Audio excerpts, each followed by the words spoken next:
What's going on, everyone? What's going on? It is Friday, January 23rd, 2026, and we are here for the weekly recap. Yes, I know I am doing it a day early, and it is a reason for that, but I'm going to get into that in a second. But before we get into everything, if you have not done so already, please be sure to hit the like button, hit the share button, hit the subscribe button if you are new. And if you are new to the channel, I'm glad that you are here.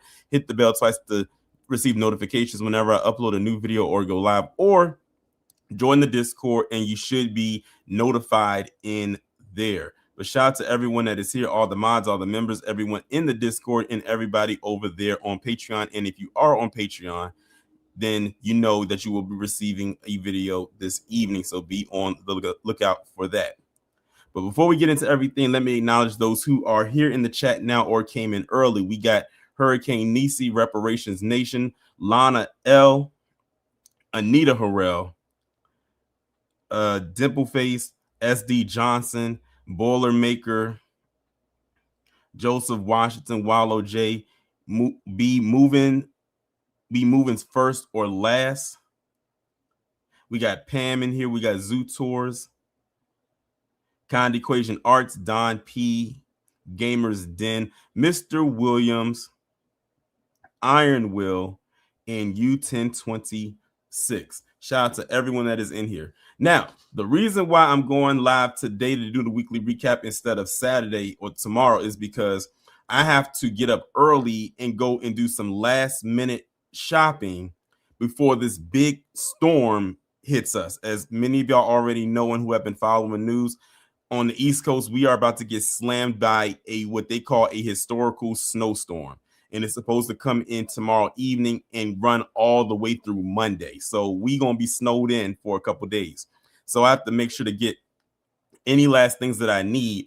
And I couldn't do the live tomorrow because that will, of course, be a hindrance. And when I say I got to get up early, I'm talking about be out of here almost as soon as the sun comes up. So, and, get the Costco because that's one of the main stores I got to hit. And hopefully I can get what I need because I know people have been swiping stuff at these stores like crazy these last couple of days. So, you got to be prepared and everything like that, because I don't think we've had a big storm like this since 2016. It's been about a decade. So got to make sure take care of all of that, which is why I am doing the weekly recap today. I actually might start doing the weekly recaps again on Fridays like I used to do, but it would have to be on a Friday that I'm available, like today, of course. Some Fridays I might work, so I won't be able to do them on those Fridays, and of course I'll have to do them on Saturdays, but I'll let y'all know. So that's why we're doing it today. And I'm sure there are several people in the chat right now who are going to be affected by this storm. All I got to do is stay safe. When it starts snowing, make sure y'all stay off the roads. I actually got an email from my gym that said that they're closing the gym early tomorrow and they won't be opening back up until further notice. Also, from my job, there was an event that was supposed to happen tomorrow. I wasn't working it anyway, but they had to postpone it because of the storm coming. So people are taking this seriously, which I'm glad they are. But if you're not, I don't know what to tell you. Gamers, it's funny you say that, Gamers, because I actually do got to get some Kodiak pancake. I have a whole list of things I got to get between Costco and Wally World tomorrow. So when I tell you I got to get up at the crack of dawn, I mean just that. I got to be out of here at least no later than 8 o'clock, so I can get to these stores early, because I already know that these stores are going to be packed. I just have the strongest feeling that's what it's going to be. But it is what it is. But now that we've gone through all of that, now we can go ahead and get into the live. And I actually have two good stories to kick us off. And one of them involves someone that we all know personally. And I have to give a huge shout out and a congratulations to this individual. And that person being KG. In case y'all don't know, KG does some screenwriting on the side outside of what he does on here, and of course him being a chef and all that type of stuff. He also does screenwriting. Well, he had posted this up on his Twitter page yesterday, where he's a part of this screenplay competition where he wrote with what he wrote. He is now a quarter finalist in this competition. Now, I know KG is not in the chat right now, but make sure y'all, whenever y'all see him, just to congratulate him. I know he posted this up on his community tab, but you know, if you see him in passing, to make sure y'all go ahead and congratulate him, because I actually had an opportunity to read one of his scripts a while ago. I never told anybody until now. I won't even tell y'all what it's about because he probably doesn't want it out there. But man, when I was reading it, it read like a novel worth reading. That's all I'm going to say.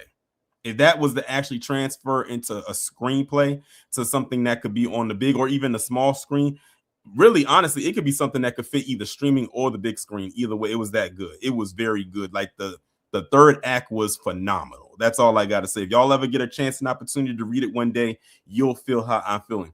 But either way, congratulations, KG. Hopefully it can go even further, because I don't know how many people he's in competition with, but you got to be in competition with a lot of people, and they must have really loved yours in order for it to get this far.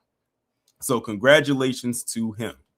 And while we're also on the subject of film, I'm sure many of you already know by now, but in case y'all have been living under a rock, the Oscar nominations went out yesterday, and Sinners got or received a record-breaking 16 nominations, making it the most nominated film of all time in Oscar history. And it is the most Oscar-nominated horror film of all time, which is interesting because the Oscars does not like horror films like that. They really don't. It's a lot of horror films that have come out over the years that I felt should have got nominated, Smile 2 being one of them. But they don't get a lot of love like that because it's considered low tier type of like film. But apparently the people over there loved it so much, it got 16 Oscar nominations, including, I think they got a nomination in every category that they could possibly get a nomination in, as far as everything goes. But for me personally, the one that really surprised me was Delroy Lindo's nomination. Because when I saw that movie last year, I said, if they don't nominate him for Best Supporting Actor, that would be a crime, because he was one of the best parts of that movie. And when I saw his name pop up, my jaw hit the floor. I was legit shocked by that he got it, but he got it. So congratulations to him. Of course, this is just a nomination. We'll have to see how everything turns out when the actual awards happens, which will be in March. I think March 15th. Oh, Mr. Williams, I'm glad you brought that up, because that's going to segue into my next portion that's attached to this. Matt Walsh, the king of whiny white men, Walsh, as I like to call him, that is my new nickname for him. He decided that he was going to post this up yesterday, and he reposted this quote from Discussing Film that says Sinners has broken history as the most nominated film of all time at the Oscars with 16 nominations. And of course, the king of whiny white men, Matt Walsh, had to keep, he had to open his mouth, because whenever it involves Black people as a collective, he has to always have something to say.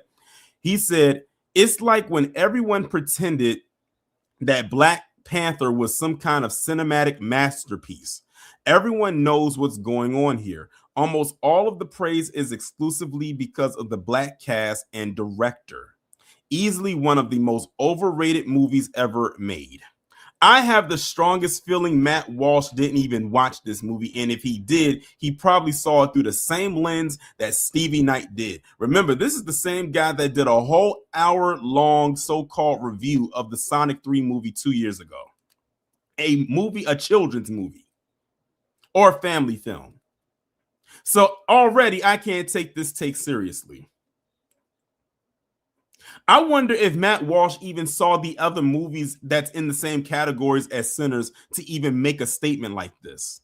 And even if he did, I still wouldn't take it seriously, because we already know what it is. And Matt Walsh is the type of person that will sit up there and lie and say that he doesn't hate anybody or doesn't hate Black people, but then say stuff, but then 2 seconds later, he says something like this. And trust me when I tell you, the people are cooking him under that post, and rightfully so. Notice he went back to Black Panther, the first Black Panther, when he said this, which ironically Ryan Coogler and Michael B. Jordan were a part of. Matt Walsh will forever be a hater because everything that he does is mediocre. He's mad because this one film right here eclipses every little thing he's ever done in his tiny little career. A lot of these individuals who hate like this wish they could make it in Hollywood, but they don't have the talent to do it. Matt Walsh, Ben Shapiro, Tiny Terry, all of them have IMDb accounts, by the way, and they can't make it, so they have to hate on those who know how to do it and how to get it done.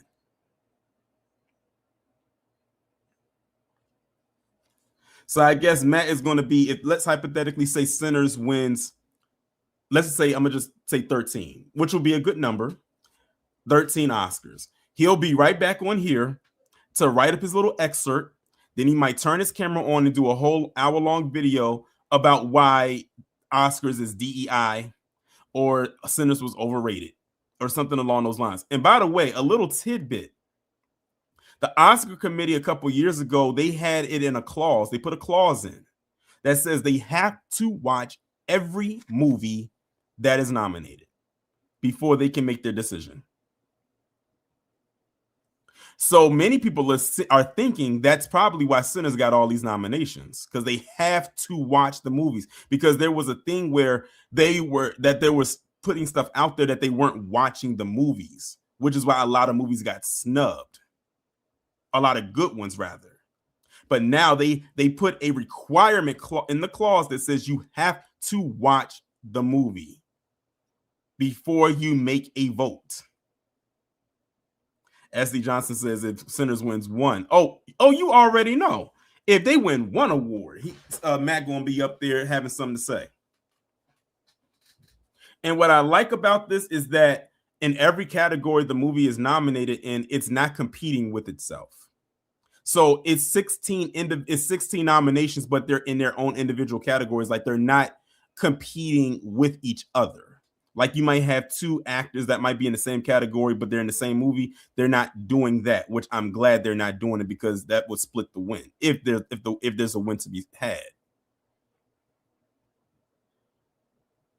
But yeah, that's Matt Walsh doing his usual thing. I mean, this is an individual that's going to forever be miserable. You know, they say misery loves company. He is definitely living in that land all to himself. Kind Equation says, notice how none of the Griffiths didn't talk about. Of course they didn't. What's his name? Critical Drinker was one of them. He talked about it on his backup page, the one that people don't really know about. Because they had nothing to say. They couldn't critique it the way they wanted to. This is why this is the best Matt Walsh could have did with this post right here, and that's why people are clowning him under it. But that's all right. It is what it is. But I just wanted to go over those two things. So shout out and congratulations to KG on his screenwriting, competition, endeavors. And also shout out to the cast and crew of Sinners for their record-breaking 16 Oscar nominations. I'm sure the world will be watching in a couple of months. Now let's get into the nitty-gritty of it all. We got this first story right here coming out of Fort Hood. Fort Hood sergeant facing state and federal charges in child abuse case. Let's see what they're talking about. Hold on, y'all. This damn thing keeps getting on my nerves every time I try to share the screen and the sound want to go out. I don't know what that's about. I think that's a StreamYard thing, honestly. All right, let's get to it. A Fort Hood sergeant is charged with aggravated assault at the state and federal level. This comes after a neighbor's Ring camera video circulated of him hitting a child. This has since sparked outrage across the community. The Waco Police Department identified the suspect as 29-year-old Paul Thames. They say Thames was caught on video beating a 3-year-old boy. Fort Hood officials have confirmed that he is a sergeant in the U.S. Army assigned to the 1st Cavalry Division at Fort Hood. Officers were sent to the home of where the abuse happened Friday evening and said the child was taken to the hospital and was later released. Police found the video on a neighbor's doorbell. Earlier today, 6 News spoke with the boy's grandmother. Definitely shocked because, I mean, you wouldn't expect someone, number one, you're a soldier in the United States Army. You've taken an obligation to protect and serve, and you also sat in my presence and guaranteed me that my grandson and his mother were safe with you. I made sure to meet him before they moved away with him. So, yeah, definitely didn't expect this at all. We will hear more from her tonight at 10. On the federal charge that Thames is facing, the U.S. Army Office of Special Trial Counsel tells 6 News that it is investigating the case against Sergeant Thames, but no decisions have been made on whether they will handle the prosecution or if it will be handled on Fort Hood. Thames is also facing a charge of aggravated assault with injury to a child at the state level in McLennan County. Hart said that from what the eye can see, he is not bruised, but from a medical standpoint, there was evidence of bruising and scarring on that little boy.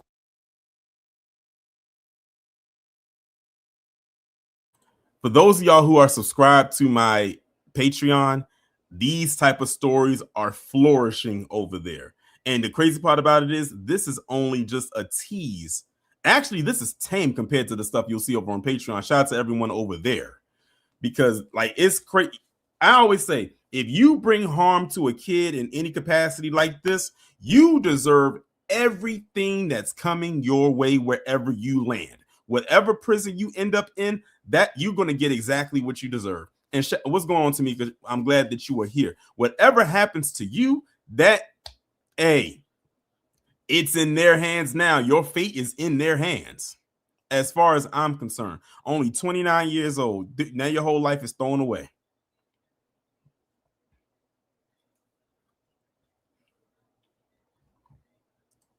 But you want to know if there is ever a story that involves a child that does need to get punished, is this one right here. Check this out, y'all. Y'all ain't gonna believe this. Lori, 11-year-old Clayton William Dietz, just hours after his birthday began, was looking for his Nintendo Switch gaming console that had been taken from him earlier, but found the keys to his dad's gun safe, and court documents say with intent to shoot his father. In those documents, they say the younger Dietz shot his father, 42-year-old Douglas Dietz, just hours after he and Clayton's mother sang Clayton happy birthday just after midnight. Douglas and a wife adopted Clayton in 2018, according to court documents that also say Douglas came to bed after his wife. The affidavit says she was woken up by a loud boom and tried waking Douglas up, but he was unresponsive. She later told police Clayton said to her, quote, "I killed my dad. I hate myself." When police went to talk to Clayton, troopers noticed a large bruise above his left eye and a cut on his bottom lip. The documents say Clayton admitted his dad told him to go to bed. He was mad at that and didn't think about what would happen after pulling the trigger. First thing I think everybody thinks is, how does something like this happen? I spoke with Cumberland County District Attorney Sean McCormack on the phone, who says he's never dealt with a case with someone so young before. If someone is a juvenile, even down to 11 years old, and they commit a murder, and you charge them, you have no choice. You have to charge them as an adult. He says for a case like this, the next step is the juvenile tries to decertify the case from adult court to juvenile court. What you're looking for is a couple things. One, protection of society is balanced against the juvenile's amenability to be rehabilitated in the juvenile system. There are a lot of factors that the court considers. 11-year-old Clayton Dietz now faces a charge of felony criminal homicide and is being charged, and as an adult, he is also being held in the Perry County Prison. In Perry County, AJ. All right, so there you have it right there. And I had to highlight those two comments, the one that Dimpleface put about and to think he had a father in the home, because you always hear the stories, they like to try to come at black people. See, if you had a father in the home, then this wouldn't happen. I'm telling y'all, they're not beating those father in the home allegations when it comes to them, because it seems like every time they got a father in the home, something always happens. And then Dark Titan said they adopted Damien. Literally, when I was listening to this, that's what was coming to mind. I didn't want to stop the video to say it, but she said it for me. They literally adopted Damien Thorn. I'm sure if you clipped a couple of his hairs out of his scalp and look, there are 3 6s that are in a circle somewhere on his head, on his scalp. I mean, over a Nintendo Switch. It's, you know what, you want to know what's even crazy about this is the fact that he went and shot and killed his adopted father in the bed while he was laid next to the mother. He didn't do this like while the father was alone. He did this while the mother was laid next to him sleeping. He said, I'm going to traumatize everybody. He said, I'm going to traumatize you. And he did. No remorse. I guess the good thing that's coming out of this is that they said they're charging him as an adult with, with a lot of felonies. So that means he's locked up right now in this juvenile center. They ain't letting him out. So I guess we'll see. Your children of the corn. Yep. Dimple-face new meaning to problem child. Oh, I think he might got Junior beat. At least Junior didn't kill anybody. Ashley said they pulled a Pilgrim. Turn on the people who took you in. Right. A Nintendo Switch, y'all. That's crazy. But again, like they don't want to tell, they want to say that we raise bad kids. Here's the thing. There are bad parents there are bad kids in every group. To try to limit it only to black kids is crazy. Now, speaking of Matt Walsh, you ain't gonna see Matt Walsh talking about this, and I know we ain't gonna talk about it. You know how I know? Because this story came out last week. I just didn't get an opportunity to talk about it. And he didn't talk about it, but he wanted to get up there and cry about DEI and sinners.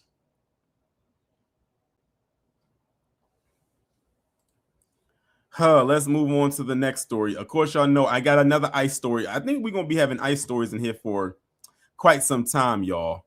And this one is no different. So check this out. Contracted ICE employee pleads guilty to sexual abuse of a female detainee. Why am I not surprised? A former employee contracted by the Immigration and Customs Enforcement, also known as ICE, at a detention center in Louisiana has pleaded guilty to sexually abusing a Nicaraguan woman who was a detainee on multiple occasions over the span of a number of months. David Courvelle has been charged with a single count of sexual abuse of a ward or individual in federal custody, which entails a maximum prison sentence of 15 years and a fine of up to $250,000. The abuse occurred at the South Louisiana ICE Processing Center in Basel, where Courvelle was tasked with supervising, disciplining, and maintaining the custody of detainees, according to a U.S. District Court, Western District of Louisiana document. Court documents details that Courvelle engaged in a relationship with the aforementioned detainee beginning on January 1st, 2025. The detainee, who Courvelle had authority and control over, was being held because of immigration-related matters. From May until July in 2025, Courvelle and the detainee engaged in sexual contact on multiple occasions. This sexual contact occurred during their personal and romantic relationship and was not forced. During this time period, Courvelle smuggled gifts like food, jewelry, letters, and pictures of the detainee's daughter into the detention center and gave them to the detainee. When initiating sexual encounters in order to avoid detection, Courvelle arranged other detainees to serve as lookouts who watch for anyone that might come near or disrupt physical encounters, according to the documents. In July 2026, detention center staff, I think they meant to say 2025. Hold on, y'all. In July 2025, detention center staff saw Courvelle and the detainee emerging from a janitory closet after a sexual encounter. Courvelle was immediately transferred to a different unit, and on July 30th, he resigned from his position after learning that detention center management had acquired recording of calls between him and the detainee. In September, he participated in a voluntary interview with ICE Office of the Inspector General agents and denied romantic and sexual encounters with the detainee before admitting that he had relations with the person, according to a court document. He has since been released from custody on a $10,000 bond and has a sentencing date scheduled for April 10th. The case involving Courvelle surfaced weeks after a coalition of civil rights organizations filed federal complaints against the South Louisiana ICE Processing Center on behalf of 4 detained individuals who were subjected to sexual, physical, and verbal abuse, as well as retaliation, abusive implementation of solitary confinement, and medical neglect by detention center officials. This dude had a whole thing going on with this person that, of course, went to something else.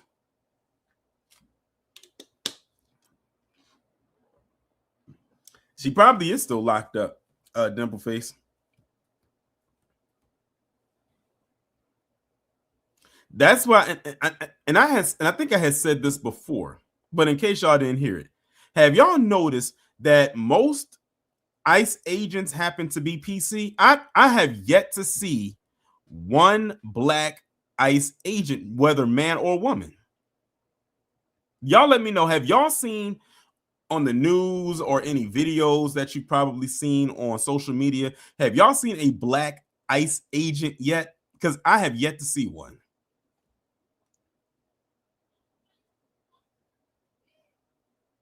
And now I read somewhere, and this recently came out, that they are now allowing them to just go into people's homes unwarranted. Let me see if I can pull that up.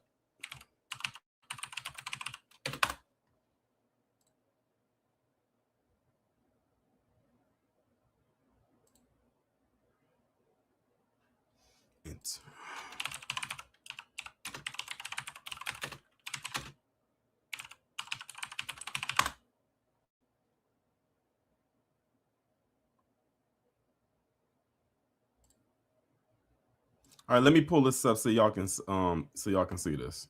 And this is coming out at NBC Chicago.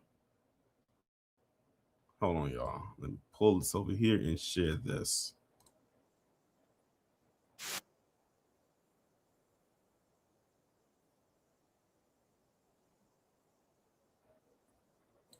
Hold on, y'all. It's doing that thing again.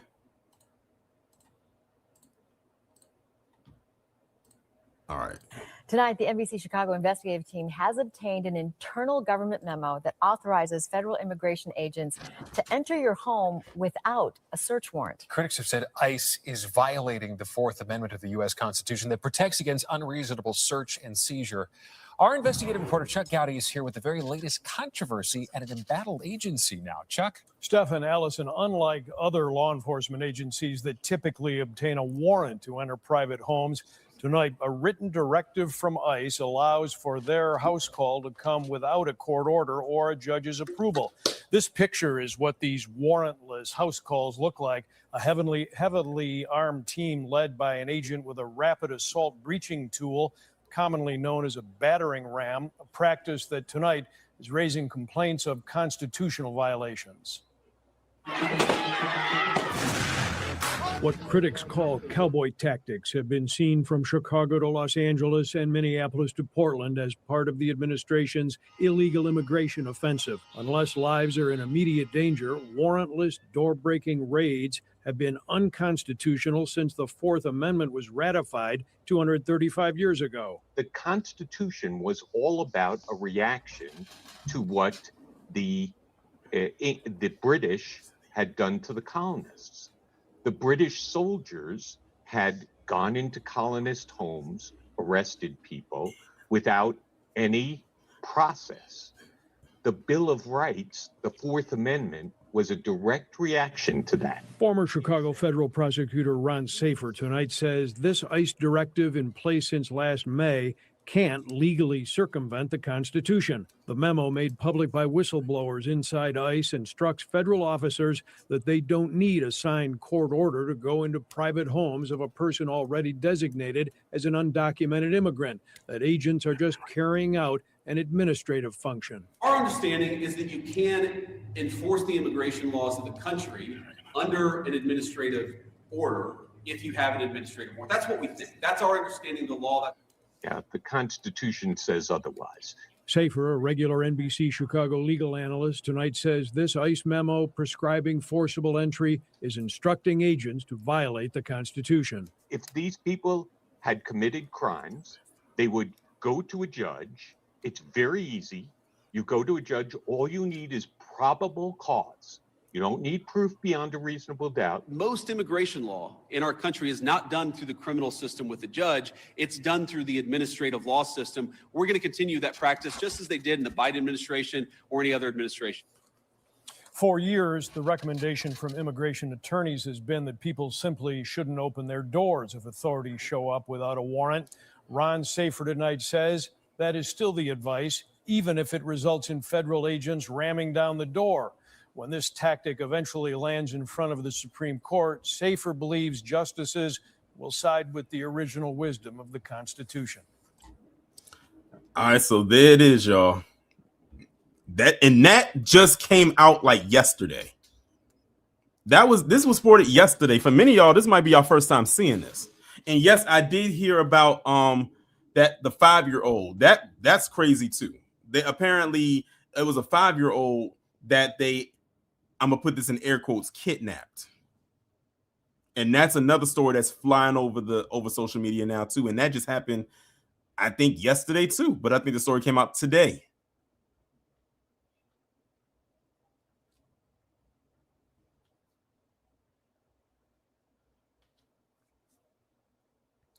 Yeah, and remember what I told y'all last week in the weekly recap that I did last week? I said ICE started out on its foundation as going after illegal immigrants, but I have a feeling that it's going to spill over into something more reckless. And that was coming after the story of the family out there in Minnesota that was trying to get home from their son's football practice or football game. And there was almost a casualty involving a 6-month-old child with that tear gas. Now you have this and the one with the 5-year-old boy. Then, of course, there's other incidents that happened around the establishment as well. So I feel like a week later, my theory is starting to ramp up. But we'll see. We'll see where it is just a couple months down the line. But let's move on to the next story. Now, this is a story that's more of an update to us, one I talked about last year, but I said, let me go ahead and just talk about it in the live. Who remembers this 10-year-old boy named Jordan Hill who was killed in this hit and run accident last year by this white guy named Cody Rollinson? Who remembers that story? And it happened in Mississippi. Well, surprise, surprise, in true Operation Protect the White Boy, he was acquitted for what he did. He will not serve any jail time for this. It said he was acquitted of all charges in the death of Jordan Hill, despite admitting that he fled the scene. And also, it said it was video showing him spitting toward the grieving family after he was acquitted. Man, listen, I can't say on here what I would have did if I was his family member. It said a Mississippi man walked free last week after a jury found him not guilty in the deadly hit and run crash that killed a 10-year-old black boy and was captured on video spitting toward the victim's family just before the verdict was read. Cody Rollinson was acquitted on January 15th of aggravated, how ironic, on January 15th. Of aggravated DUI and felony fleeing without rendering aid in connection with the April 6, 2025 crash that killed Jordan Hill in Liberty, Mississippi. Hill, who was riding an ATV in a grassy area on the side of the road, died at the scene after being struck by Rollinson's pickup truck. In the moments before the not guilty verdict was announced, a video circulating online shows Rollinson being escorted through the Amite County Courthouse parking lot when someone off camera asked if he has anything to say to the family. Witnesses say Rollinson responded by spitting in the direction of Hill's relatives. Justice for Jordan, a woman can be heard yelling, "He spit on the family, there is no remorse." The fact that this guy did this and he admitted to what he did, and then he spat at the family before the verdict was read and they still found him not guilty. Y'all, this is what we be talking about all the time when we be saying white privilege. But leave it to the ones, the dunce cap wearing ones, they only think privilege means money. This is what we're talking about right here. This is exactly what we're talking about. And they want to say that white supremacy is over and it's not a real thing. Then you got those tap dancing buffoons that's echoing it too. What do you call this? To the Hodge twins, since y'all want to peddle that narrative, what do you call this? They'll find something to call it. It'll be ridiculous, but they're going to come up with a name for it.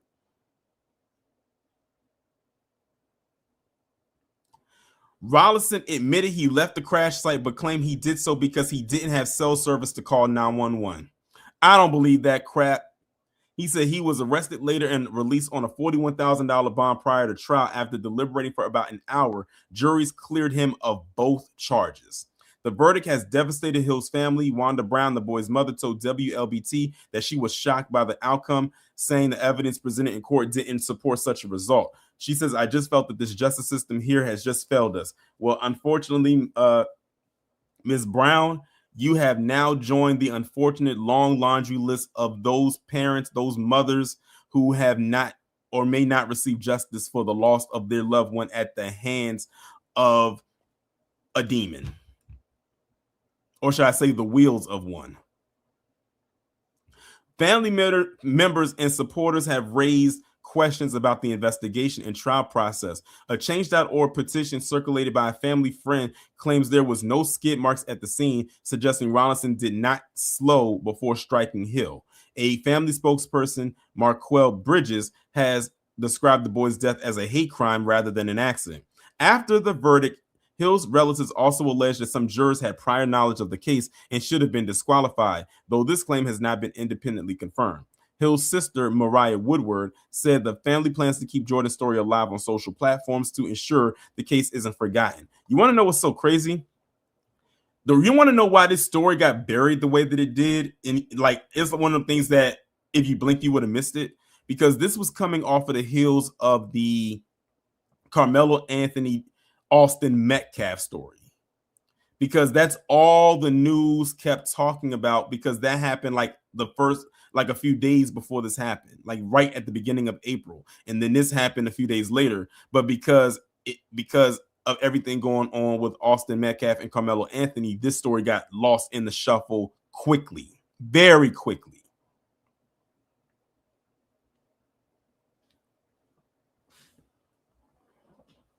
The next story I want to hear involving Cody Rollison is that someone got to him.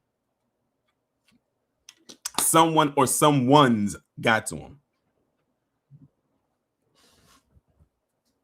I mean, like literally, he was able to walk scot-free. That right there is why I do those Operation Protect the White Boy videos.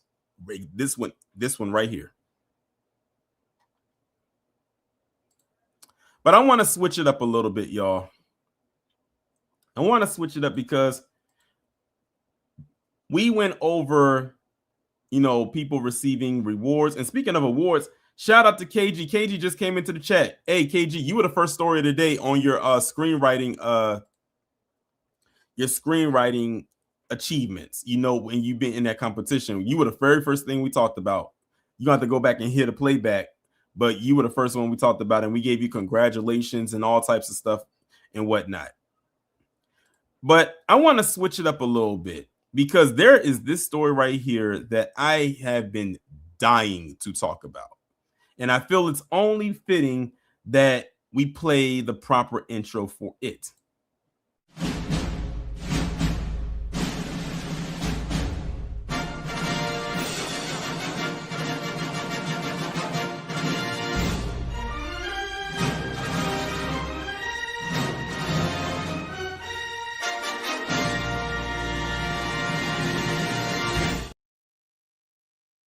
Now, y'all know I wasn't about to not do this live, or should I say I wasn't going to do this live and not talk about what happened with Jake Lang. Look at this picture right here, y'all. Look at it.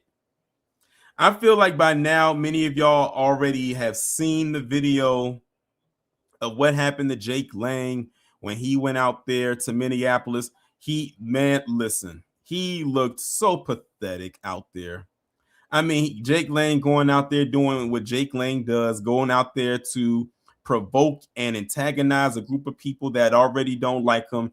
And I guess this is his way of, seeking clout and attention as usual. But this time they really dragged him through the street. I mean, this was worse than Cersei getting shamed in Game of Thrones. For those of y'all who have watched Game of Thrones, y'all know exactly what episode and scene I'm talking about.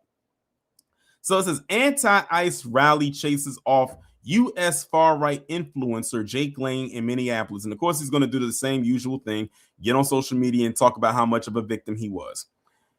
It says about 10 people had gathered for Lang's anti-Islam, anti-Somali, and pro-ICE demonstration at City Hall. 10 people. This was probably less than the amount of people that went to his anti-white guilt or whatever nonsense he had last year following the Carmelo Anthony Austin Metcalf situation down there in Texas. Ordered that parking lot in that large stage only for like 3 people to show up. It says hundreds of people protesting against the United States Immigration and Customs Enforcement, also known as ICE, in Minneapolis, Minnesota, have chased off a small group of people led by far-right influencer Jake Lang, who had announced a march on a predominantly immigrant neighborhood. Tensions soared in the city, already on edge after a mother of 3, Renee Nicole Good, was killed by a federal agent, followed by the shooting of a Venezuelan immigrant a week later. Waving signs and screaming chants calling for ICE and Border Patrol agents to leave Minneapolis, the protesters gathered downtown near City Hall on Saturday. Lang, one of more than 1,500 people pardoned by Trump after their criminal convictions related to the January 6th insurrection at the U.S. Capitol, organized what he called an anti-fraud rally. About 10 people showed up for Lang's anti-Islam, anti-Somali, and pro-ICE demonstration, while hundreds of counter-protesters converged at the site, yelling over his attempts to speak and chasing away his supporters within the hour to a nearby hotel. A few scuffles broke out, but the Reuters news agency did not observe any serious violence. I'm laughing because they said we didn't see nothing. They probably like we didn't see nothing while breaking the fourth wall while saying it. It says later Lang posted on X that he was stabbed during a scuffle, but that his protective vest blocked the attempt. Reuters could not verify his account. Minneapolis police said in an email to Reuters that they were aware of Lang's social media posts, but no official report has been filed with the department. Police said they had received no reports of injuries related to the protests from victims. Protests have been taking place daily since the Department of Homeland Security ramped up immigration enforcement in the Twin Cities of Minneapolis and St. Paul by bringing in more than 2,000 federal officers.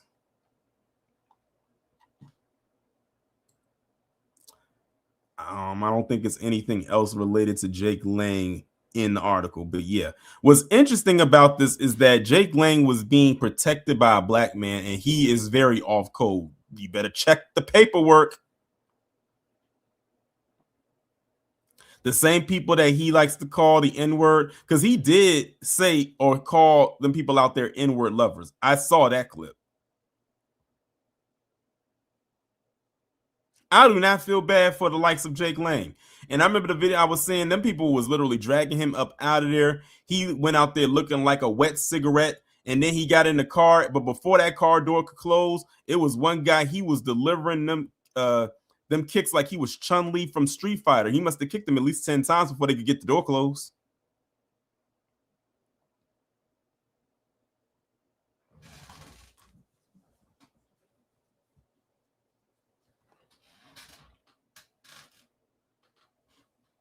KG said allegedly the driver was trans. I think I heard about that, and they did a story about it too. Like a little write-up about it. But see, this goes back to the narrative that I've always said. They love to say how violent black people are. They don't want to go in black people's neighborhoods because it's nothing but a bunch of crime, yet they'll find their way over there to push a narrative. But the people that did this to Jake Lang were not black. The one that was protecting them happened to be, like, until further notice when we check that paperwork. He's lucky that black man was there. Because if that black man was not there, Jake Lang probably would be in a hospital somewhere. Like literally probably in a full body cast. But he's going to go out there and be a provocateur again because he has to. This is what he's known for doing. He's literally having to take the lumps, literally and figuratively, because that's all he has. No one's taking Jake Lang seriously. AKG, didn't he go kiss the wall? I think he did.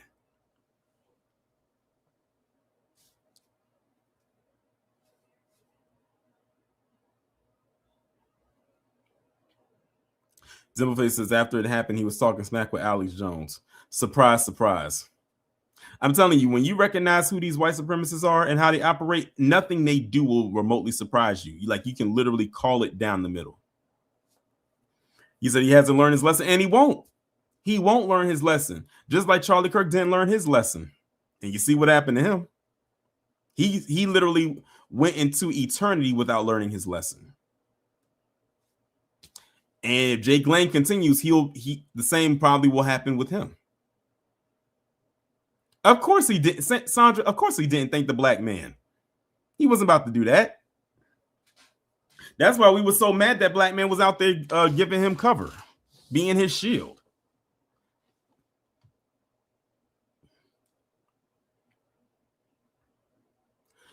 He said he's suing the government for billions over January 6th. Yeah, good luck with that.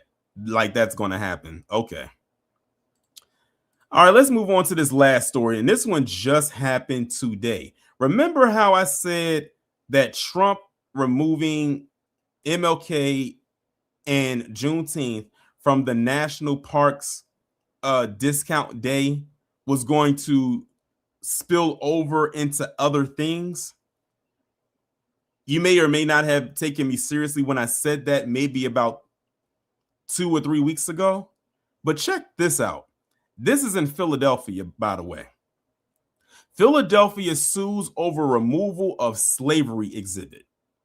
Outraged critics are accusing President Donald Trump of quote-unquote whitewashing history after the National Park Service removed an exhibit on slavery at Philadelphia's Independent National Historical Park.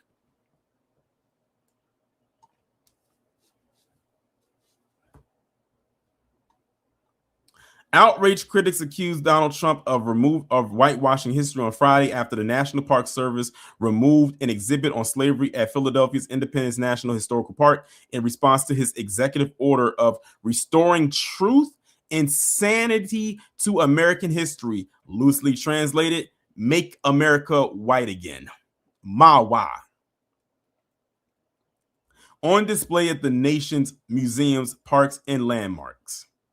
Empty bolts, holes, and shadows are all that remains on the brick walls where explanatory panels were displayed at the president's house site where George and Martha Washington lived with the people they owned as property during the years when Philadelphia was the nation's capital. One woman cried silently at their absence. Someone left a bouquet of flowers. A hand-lettered sign said slavery was real. Crews on Thursday removed the exhibit, which included the names and other biographical details about the 9 people enslaved by the Washingtons at the presidential mansion. Their names remain engraved on a cement wall at the entrance. Seeking to stop the display's permanent removal, the city of Philadelphia on Thursday sued Interior Secretary Doug Burgum and acting National Park Service Director Jessica Bowen. The panels came down because Trump's order requires federal agencies to review interpretive materials to ensure accuracy, honesty, and alignment with shared national values, an Interior Department statement said. It called the city's lawsuit frivolous, aimed at demeaning our brave founding fathers who set the brilliant road map for the greatest country in the world. I'm not reading no more of this. I mean, it's pretty obvious what it is. And you want to know what irony is? They doing all of this right on the heels of Black History Month. I can only imagine what nonsense they're going to pull for the entire month of February. Well, that was the last story. And there is the link. If anybody would like to come up and speak, feel free to do so. Let me turn my timer on and we can go ahead and get it started. Waller, what's going on? What's going on, Torrin? What's going on, everybody in the chat? Congratulations to Sinners, because that movie, man, I ain't gonna know it was gonna get 16, but I'm glad that they're giving it the recognition it deserves because that was like probably that was to me the best move of the year. If I stated multiple times. So congratulations to Sanders. Also, Jake Lane.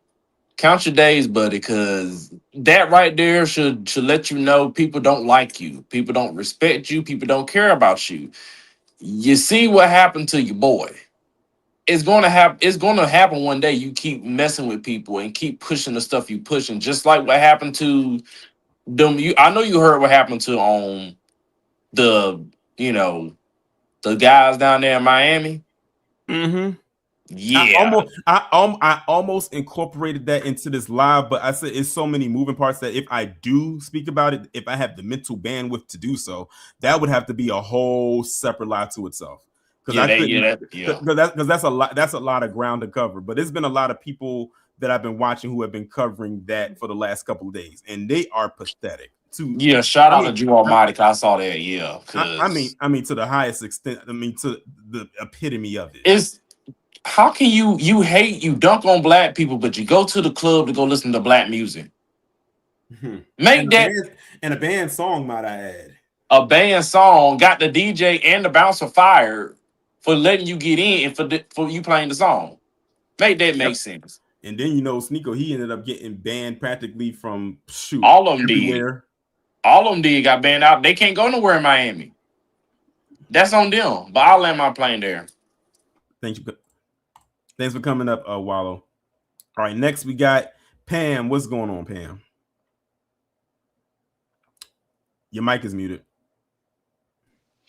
Nothing much. How you doing? Just want to say be careful up there. If you can go shopping as early as you can, because they snatching stuff off the stores. But I just wanted to just talk about Sinners and all of their nominations. I'm curious to what you think is how many do you think that they will receive? I think that all of those that they're going to receive are going to be in what I call like the back end, the cinematography and all of those things. I don't think that they're I want them to, but as far as like the director, go ahead. I think he's going to get screenplay for sure, original screenplay for sure. Yeah, I think he's I think that's a lock-in for him.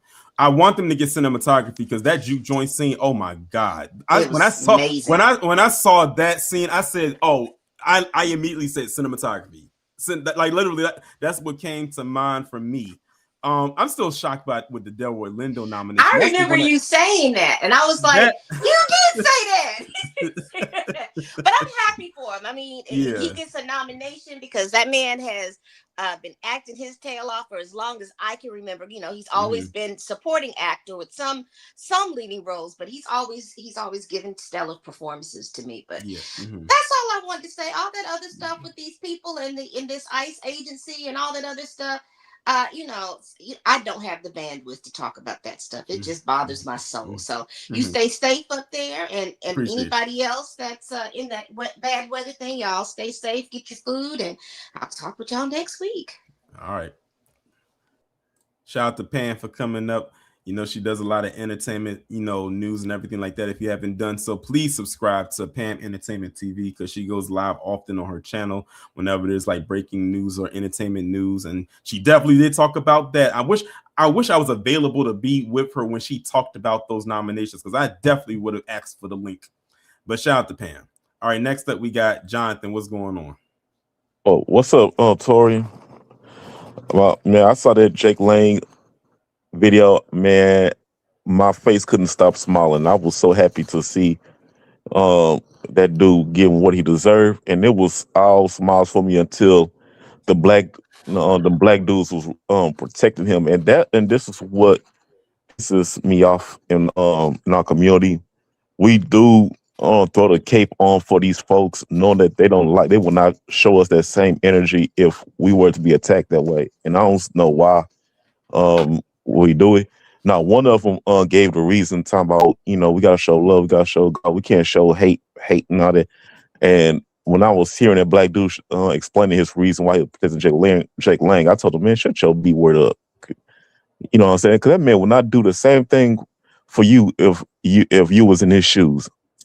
If y'all was trading places, believe me, he would have watched you get beaten to a bloody pulp. Somebody said that he went on Alex Jones and had an interview with him, and when Alex Jones brought up about the black guy that was saving him and everything like that, that Jake Lang just kind of brushed over it. I said, I'm not surprised. That's why I would not. If first off, I wouldn't have been out there. But secondly, if I was, it wouldn't be to protect no Jake Lang. I would have just backed up and let them handle him like they was doing. And that's the problem. See, like Jake Lang ignoring the fact that a black person was saving him from getting a beat down, and like you saying, he would have been in the hospital. You know what I'm saying? We just got to start realizing that these folks just show us how ungrateful they are. You know what I'm saying? They always telling us all this BS, saying if you work hard instead of receiving money, if you stop accepting money and work hard for it, you'll deserve it. I was like, that's a myth too. You start protecting people, protect all races. Man, that's starting to become a myth. You know what I'm saying? Because by now, they should have been realized that they are not going to get that same energy. They haven't been getting that same energy. I'm looking at like nothing but fools out there doing all this for nothing, and it's really sad at this point.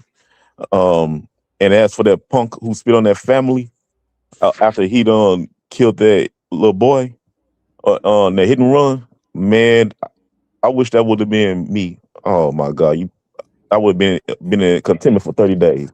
But I'm gonna land my plane. I had a rest today, no gym, so getting rest. See ya. All right, appreciate you coming up. Walla, you didn't get what you hoped for. You missed it by 15 seconds. And you ain't about to get it with this one either. Heed my command and reclaim these relics of hatred. Miss Niecy, what's going on? Hey, Torian, can you hear me? I can hear you. I did my shopping earlier. Mm-hmm. Got my hair cut. Also, for the family on the East Coast, with the snow, ice, sleet, whatever's coming your way, and these frigid temperatures, grip your cold water faucet for the duration. The last thing you need is busted pipes. Plus, I just got my furnace replaced yesterday. Mm-hmm.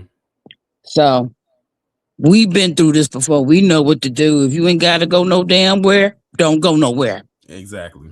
Most places gonna be shut. Most places gonna be shut down anyway. So, like I said earlier in the live, I don't know if you caught it. I said I got an email from my gym. They said we closing the gym at 9:00 tomorrow, and they said we'll let you know when we open back up. So like it's like one of those things. Like it's a question mark when they open back. I said don't be in a rush. They're really calling for for me. I'm not sure where it's like for you, but I think where I'm at, they're calling between like 8 to 10 inches. Well, they're calling for a 10.5 here in the Charleston area, but they don't know if it's going to be all snow or mixed. Whatever's coming, it's going to be a mess. Yeah, I think ours is going to be like it's going to be about like all snow, and then when it gets like towards the end, which will be on Monday, it's going to turn into freezing rain, like sleet. Well, I think that's what they're calling for that here in the Charleston area too. Mm-hmm. And for us, it's going to start Saturday, going right into Monday morning. So my black ass will be sitting on my recliner. I ain't going nowhere. That's why I hold my vacation days. The weather's fucked up. I ain't going nowhere. Same here. So, the stories, not surprised, so I'm not going to comment. But we know reciprocity's coming. Mm-hmm. I'll land there, boo-boo. Be safe. Be careful. Love you. Love you too. Appreciate you coming up, Miss Niecy. And I think Miss Niecy is probably the last person to come up and speak. Shout out to Wallow J. I didn't acknowledge this earlier, but he said, first off, shout out to you for being a member for 22 months. He said, stay inside, family, not our fight, not our problem. And that's referring to the Jake Lang story. Oh, trust and believe. You ain't got to worry about me going out there. But that is going to do it, y'all. We did this. We knocked out a weekly recap on a Friday evening. It's been a while since I've done a live like this on a Friday. So that means there won't be any commentaries tomorrow, because I try to keep it condensed to Monday through Friday. So the next video y'all will receive will be on Monday. We got another round of wild stories. I actually got to record a video once I get off of here because I saw something I got to talk about. I saw this pop up on Twitter.